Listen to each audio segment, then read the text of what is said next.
Olá, amigos, tudo bem com vocês? Que alegria, que satisfação estar aqui fazendo um vídeo depois de tanto tempo falando sobre direito penal. Bom, meus caros, para quem não me conhece, né, meu nome é Adriano Cotti, eu sou advogado criminalista e sou professor de Direito Penal e Direito Processual Penal. E atendendo, então, a alguns pedidos, não muitos, mas alguns, eu entendi por bem tecer alguns comentários sobre uma súmula vinculante do Supremo Tribunal Federal. Na verdade, a nova súmula vinculante do STF, que versa sobre direito penal e versa também sobre legislação especial, de forma mais específica sobre a Lei de Drogas, a Lei 11.343 de 2006. Bom, antes de mais nada, sempre é importante introduzir o tema. Embora não seja o objeto principal deste vídeo, eu vou pelo menos tecer comentários breves sobre o que seria uma súmula vinculante. Bom, senhores, o que acontece?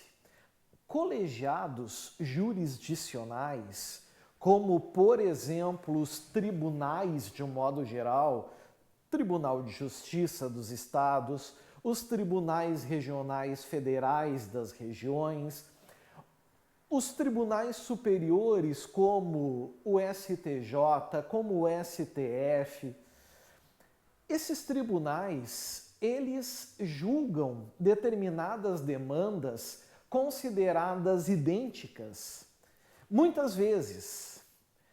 E o que acontece? Para facilitar o entendimento e o julgamento desses tribunais, se editam súmulas.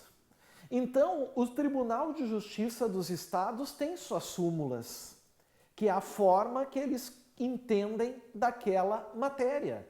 Os tribunais regionais federais também têm as suas súmulas. O STJ tem suas súmulas, o STF tem suas súmulas e até instituições que não são tribunais têm suas súmulas, como, por exemplo, as turmas recursais dos juizados especiais cíveis e criminais. Também, meus amigos, têm suas súmulas. Ah, as turmas recursais não são tribunais? Não. São 3 juízes de primeira instância, ou seja, de primeiro grau, que se reúnem em colegiado, mas também têm suas súmulas. Então, nós temos súmulas para inúmeros colegiados, mas essas súmulas, no geral, elas são não vinculantes. Então, por exemplo, um juiz da comarca de São Paulo pode proferir um julgamento contra uma súmula do STF. Algo impede? Não. É inconstitucional? Não. O juiz simplesmente fundamenta a sua decisão dizendo, olha, eu não sou obrigado, eu não comungo do entendimento do STF e está tudo certo. Mas isso se deve a súmulas não vinculantes. Ocorre, senhores, que em algumas situações, em alguns casos, alguns juízes e alguns tribunais têm julgado casos de extrema relevância, ou seja, de natureza constitucional, e de forma diferente. São casos idênticos, mas com um volume considerável de demandas, reiteradas demandas, de natureza constitucional e de formas diversas. E isso estava gerando o quê? Isso gerava uma insegurança jurídica, porque ficava ao arbítrio, ao arrepio da sorte, o que iria acontecer. Afinal de contas, como iria se portar o julgador diante daquele caso concreto. E em casos constitucionais não se pode deixar ao arrepio da sorte. Eu acho que os senhores me entendem. Por isso, em 2004, veio a Emenda Constitucional 45. E a Emenda Constitucional 45 deu um poderzinho ao nosso maior tribunal, que é o Supremo. Com a Emenda 45 de 2004, foi incluído o artigo 103A na Constituição, onde veio a previsão das súmulas vinculantes. E qual é a grande diferença? A grande diferença de uma súmula vinculante para a súmula que não é vinculante. É como o nome diz, a súmula vinculante vincula, obriga que todos os órgãos que se submetem ao Supremo, ou seja, STJ, tribunais regionais federais, tribunais de justiça, juízes de primeira instância, TRTs, TST, todos, e inclusive da administração pública, seja direta ou indireta, a nível federal, estadual e municipal, todos têm que obedecer aos ditames do Supremo. Então, o Supremo Tribunal Federal lança uma proposta de uma súmula vinculante, conforme uma lei que veio 2 anos depois de 2004, 2 ou 3, preenchidos os requisitos desta lei, vai para apreciação do Pleno do STF e, sendo aprovado, é publicada a súmula vinculante. Assim como só o Supremo pode criar súmulas vinculantes, somente o Supremo pode editar, por exemplo, e cancelar uma súmula vinculante. Ninguém mais pode. Ninguém mais pode. Existem legitimados a propor uma súmula vinculante, sem problema. Mas quem cria, quem edita, quem publica e quem cancela, somente o Supremo Tribunal Federal. Certo? Então, desde 2004, nós temos a previsão das súmulas vinculantes. Então, quando eu coloco aqui no quadro nova súmula vinculante do STF, é redundante. É como subir para cima, é como descer para baixo. É evidente que a súmula vinculante é do STF. Certo? De qualquer maneira, como eu disse para vocês, essa nova súmula vinculante, ela surgiu de uma proposta de súmula vinculante, que é a proposta 139. Essa proposta de súmula vinculante 139 foi do ministro Dias Toffoli. Tinha um texto original. Esse texto foi adequado conforme a sugestão de alguns ministros, como, por exemplo, do ministro Edson Fachin. Teve alguma resistência, como, por exemplo, do ministro Barroso, mas, no fim, ela acabou sendo publicada e essa súmula, então, acabou recebendo o número de súmula vinculante 39. Súmula vinculante 39. Com a sua publicação, agora em outubro de 2023, todos os órgãos abaixo do STF precisam obedecer essa súmula. Na verdade, os órgãos jurisdicionais. Por quê? Porque o conteúdo dessa súmula, o teor dessa súmula, diz respeito a quem julga, diz respeito a quem executa a chamada dosimetria da pena. Como eu disse para vocês no início deste vídeo, a súmula vinculante 39, ela versa sobre direito penal e ela versa sobre a lei de drogas, que é a lei 11.343 de 2006, nos dois aspectos envolvendo a chamada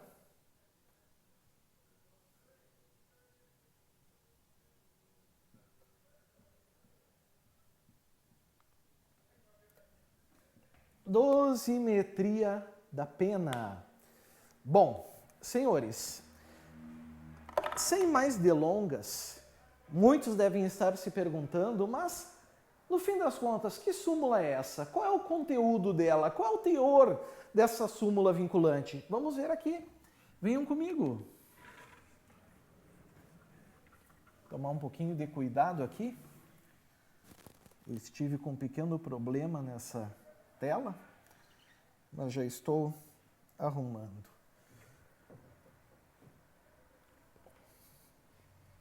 Vamos ver se eu chego sem dar maiores problemas.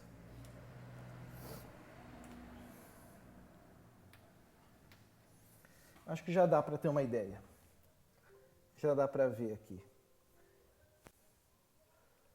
Vamos lá. Vocês já estão vendo aqui na tela, né? Já estão vendo aqui no quadro, agora saiu, mas já vai aparecer novamente. Aí está.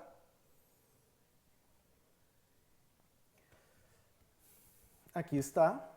Vejam, eu não estou conseguindo botar a tela inteira, mas já dá para ter uma noção. É impositiva a fixação do regime aberto e a substituição da pena privativa de liberdade por restritiva de direitos, quando reconhecida a figura do tráfico privilegiado e ausentes vetores negativos na primeira fase da dosimetria, observados os requisitos do artigo 33, parágrafo 2º, a linha C, e do artigo 44, ambos do Código Penal. Ok? Pois bem, senhores, vamos entender a figura dessa súmula. O que ela traz? Ela traz uma situação que, se estiver presente, o julgador é, olhem bem agora, obrigado, o que antes da súmula não existia. Ele é obrigado a conceder ao condenado as benesses que aqui estão. Quais sejam? Fixação de regime aberto, é o regime mais brando de cumprimento de pena, e a substituição da pena privativa de liberdade por pena restritiva de direitos. Bom, primeira coisa, pessoal, para que crime essa súmula se aplica? Como vocês puderam ver aqui,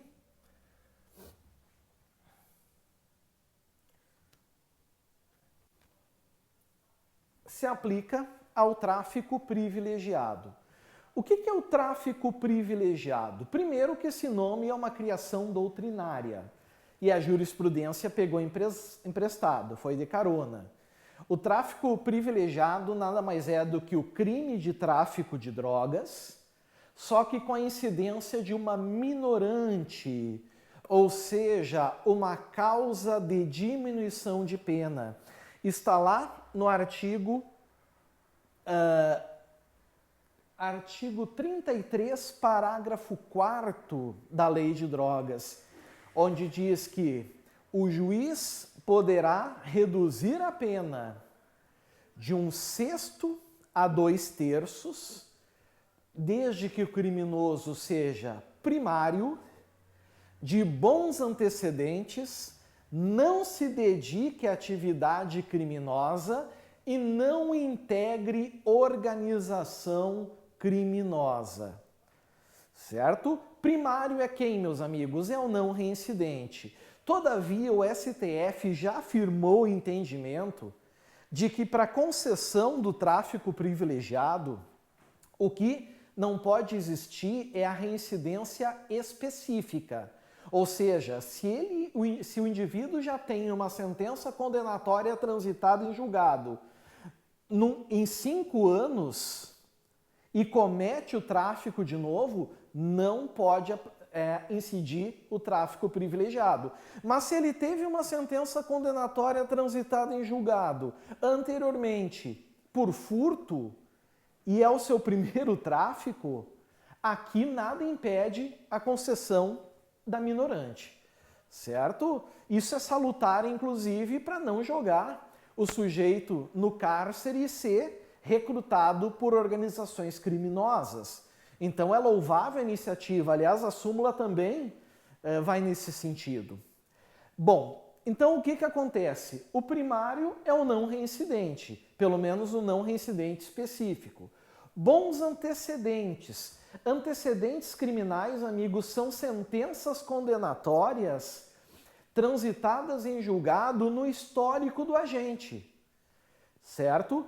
Ações penais em andamento e inquéritos policiais em andamento não figuram, não caracterizam maus antecedentes. Isso está no verbete 444 do STJ. Não podemos esquecer disso, certo? Então nós temos necessariamente que falar em condenações anteriores que não caracterizem reincidência. Porque reincidência é o não primário. Isso analisa-se, incide agravante na segunda fase da dosimetria. Maus antecedentes é vetor negativo da primeira, certo? Não se dedica a atividades criminosas. O que isso quer dizer? É o criminoso profissional que usa dos delitos como propósito de vida. E não integre organização criminosa. Lei 12.830 de 2013, a Lei de Organização Criminosa, regula os requisitos para caracterizar o crime organizado. Preenchido isso, o indivíduo terá direito, então, a uma redução de pena. E essa redução de pena, ela é de 1/6 a 2/3.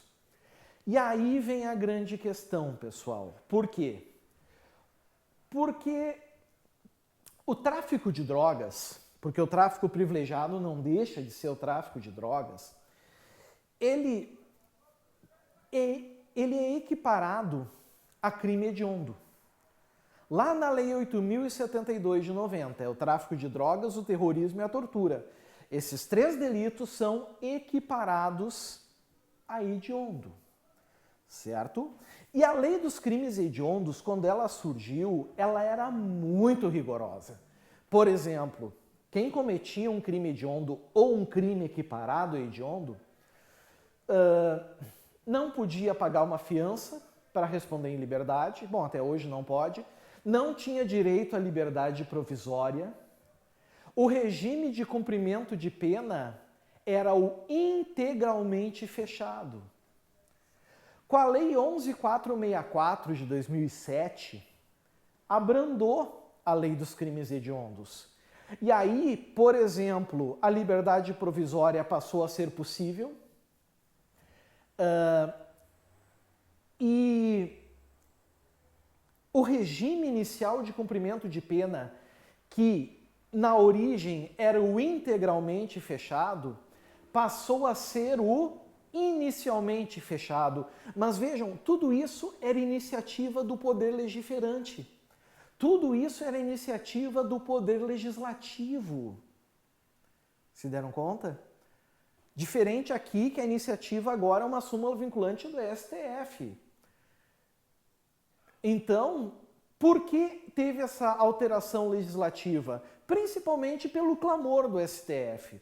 Porque o STF já estava entendendo que regime integralmente fechado feria um princípio que era o princípio, por exemplo, da dignidade da pessoa humana, da ressocialização. Depois de um tempo, percebeu-se que início da pena no regime fechado também era inconstitucional, porque feria o princípio da individualização da pena. Porque o princípio da individualização da pena, ela passa por 3 vertentes. Passa pelo legislador, estabelecendo um mínimo e um máximo para cada tipo penal. Depois passa pelo magistrado, ao efetuar a dosimetria entre o mínimo e o máximo, estabelecendo o regime de cumprimento de pena. E depois ainda nós tínhamos a individualização na execução penal. O condenado cumpria sua pena e ganhava seus benefícios de acordo com o seu mérito. Bom, o que aconteceu? O STF passou a permitir que, em alguns casos, preenchidos os requisitos do Código Penal brasileiro, mesmo o crime sendo hediondo ou equiparado, o início do cumprimento de pena poderia ser diverso, por exemplo, do fechado. Então, eu vou exemplificar. O crime de estupro, do artigo 213, o estupro é crime hediondo, mas a pena é de 6 a 10 anos. O Código Penal estabelece que a pena maior que 4, pena concreta, e que não ultrapasse 8, permite ao juiz aplicar inicialmente o regime semiaberto, se o agente não for reincidente. Então, o STF diz, não é o caráter hediondo que vai tirar do magistrado o poder da sua individualização da pena. Tanto que hoje é assim. No tráfico de drogas, na lei de drogas, dizia que quem praticava um crime de tráfico de entorpecentes, por exemplo, não tinha direito à substituição da pena privativa de liberdade por restritiva de direitos. Todos os senhores já sabem que hoje isso é possível. A pena do crime de tráfico de drogas, pelo menos a pena privativa de liberdade, é de 5 a 15 anos de reclusão. Vamos supor que o indivíduo tenha pego 6. E o juiz reconhece a figura da privilegiadora e reduz a pena, por exemplo, dos 6 em metade. Ora, é de 1/6 a 2/3, reduziu em metade, ficou 3 anos. Pelo Código Penal, nada impede do juiz aplicar o regime aberto e substituir a pena por pena restritiva de direitos. Mas aí vem a questão. Vocês vão dizer, mas professor, se isso já era possível, por que veio a súmula? Por que a súmula vinculante? É porque antes era possível, mas não era obrigatório. Se o juiz, diante daquele réu, cuja pena foi de 3 anos, se o juiz optasse pelo regime fechado e fundamentasse, a medida era legal. Qual é o argumento? O argumento é que as circunstâncias judiciais da primeira fase da dosimetria poderiam talvez não ser recomendadas o regime mais brando. São os chamados vetores negativos, como diz aqui a súmula. Vetores negativos. Os vetores, as circunstâncias judiciais para a dosimetria da pena, estão no artigo 59 do Código Penal, vocês lembram? Os antecedentes, a conduta social, personalidade do réu, comportamento da vítima, circunstâncias do crime, a culpabilidade, estão lá, são várias. Só que na lei de drogas tem outras duas, a quantidade e a natureza da droga, e essas duas, elas são preponderantes. Ou seja, elas valem mais do que outras. Então, numa eventual compensação de vetores, entre, por exemplo, quantidade da droga e culpabilidade, a quantidade da droga prevalece e elas não vão se compensar. E, inclusive, o magistrado poderia fazer o quê? Sem caracterizar bis in idem. Ele poderia aplicar a pena, reduzir pela metade e aplicar o regime mais rigoroso. Só que agora, o que acontece? Se o réu traficante é primário, de bons antecedentes, não se dedica a atividade criminosa, nem integra organização criminosa, certo?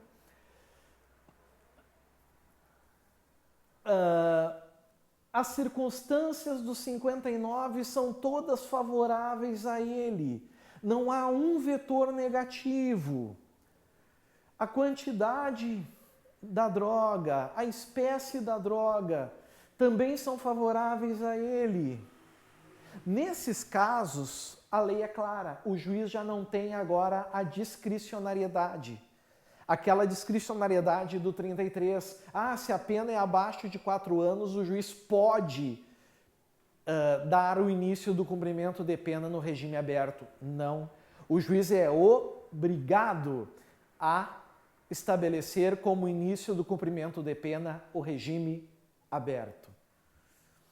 Mas, professor, se porventura o sujeito é um traficante, preencheu os requisitos do artigo 33, parágrafo 4º, ou seja, do tráfico minorado, do tráfico privilegiado, foi condenado a uma pena de 6 anos, ora, a pena mínima é 5.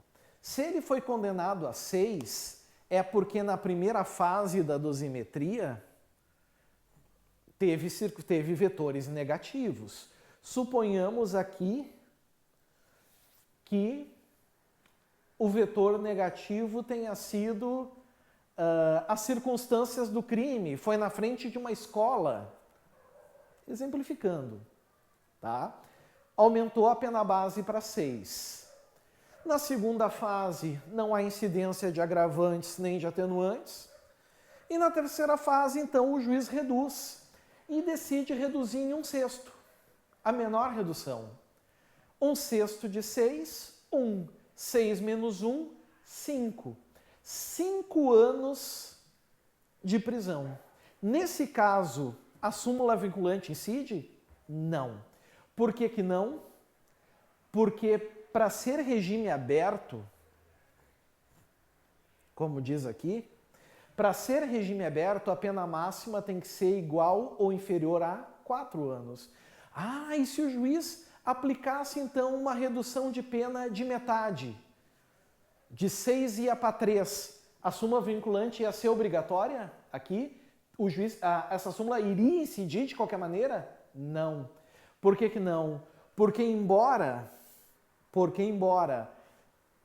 a quantidade da pena permitisse, os vetores negativos da primeira fase não foram obedecidos. As circunstâncias do crime não permitiram. Isso quer dizer que esse condenado vai ter que começar a cumprir pena no regime semiaberto ou fechado? Não. O juiz simplesmente pode, se entender justo e necessário, conceder a ele o regime aberto, mas não pela súmula, e sim pelo artigo 33, parágrafo 2º, a linha C. Então, o que eu quero dizer? Para resumir esse ponto e que vocês entendam. Traficante primário, de bons antecedentes, que não se dedica a atividades criminosas e não integra a organização criminosa, reconhecido o tráfico privilegiado, a súmula vinculante 39 vai ser aplicada a ele? A resposta é depende. Depende do quê? Dos vetores negativos da primeira fase da dosimetria, do artigo 59 do Código Penal, combinado com o artigo 42 da Lei de Drogas. Então, se porventura o juiz valorou negativamente na primeira fase, aumentando, e depois na diminuição ficou igual ou inferior a 4 anos, o juiz pode permitir o início no regime aberto e pode substituir a pena privativa de liberdade por restritiva de direitos. Mas, se porventura, primeira fase, 5 anos no mínimo, tudo favorável, Segunda fase, nada que prejudique, reduzindo a pena para menos que 4 ou igual a 4, a súmula vinculante vai incidir e o juiz então não tem escolha. O juiz vai ser obrigado a, primeiro, dar a ele como início do cumprimento de pena o regime aberto e obrigatoriamente substituir a pena privativa de liberdade por pena restritiva de direitos. E por fim, senhores, alguns me perguntaram se essa súmula vinculante 39 tem efeito retroativo, ou seja, alcança fatos passados anteriores à sua vigência. A resposta, amigos, é não. Ah, mas súmula vinculante tem força de lei. Sim, por isso não é lei. Se fosse lei, a gente não diria que tem força de lei. Poderia ter efeito retroativo, efeito ex tunc? Poderia, mas aí estaria no texto da súmula vinculante. Certinho, pessoal? Um grande abraço a todos, muito obrigado por permitir que eu adentrasse aí nos ambientes de trabalho, nos lares de vocês e que tenha ajudado esse vídeo com os senhores. Tudo de bom, até a próxima e viva Cristo Rei. Valeu!